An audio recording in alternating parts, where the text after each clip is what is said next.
যদি আমি প্রধানমন্ত্রী হইতাম তাহলে আমি আমার সন্তানকে একটা সেল গঠন করে দিতাম, মা তোমার দায়িত্ব হলো পুরো বাংলাদেশে যে জায়গায় ধর্ষণ হচ্ছে তাদের ফ্যামিলিতে গিয়ে সাক্ষাৎ করবা।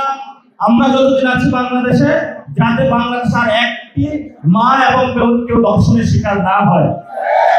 আমরা গণ অভ্যুত্থানের পরে চাঁদাবাজিও দেখেছি, মামলাবাজিও দেখেছি, এখন হলো ধর্ষণবাজি দেখতেছি। এই জন্য আমরা বলবো, মাপ চাই দোয়া চাই, যে মানুষটা থেকে জন্ম সেই মানুষটার উপরে এই ধরনের ধর্ষণ চালাবেন না আপনারা। এবং মা বোনদের যে সম্মান, এটা সর্বোচ্চ আমাদেরকে রাখতে হবে। গণ অভ্যুত্থানে ওনারা নেমে এসেছিল এবং বাংলাদেশের 50% যারা আমাদের মা বোনেরা, তাদেরকে যদি আমরা সম্মান পোষণ করতে না পারি, তাহলে আমরা একটা কাপুরুষের জাতি হিসেবে বাংলাদেশে বসবাস করতে হবে। যদি কোনো বীরের জাতি হয় তাহলে সে দর্শনের প্রতিবাদ করবে এবং দর্শন বিরোধী যে আইনগুলো রয়েছে, যে অ্যাক্টগুলো রয়েছে, সেগুলো যথেষ্ট এখনো শক্ত নয়, সেগুলোকে নতুন প্রক্রিয়ার মধ্যে নিয়ে এসে বাংলাদেশে একটি দর্শন বিরোধী সোসাইটি এবং সমাজ বিনির্মাণ করবে ইনশাআল্লাহ।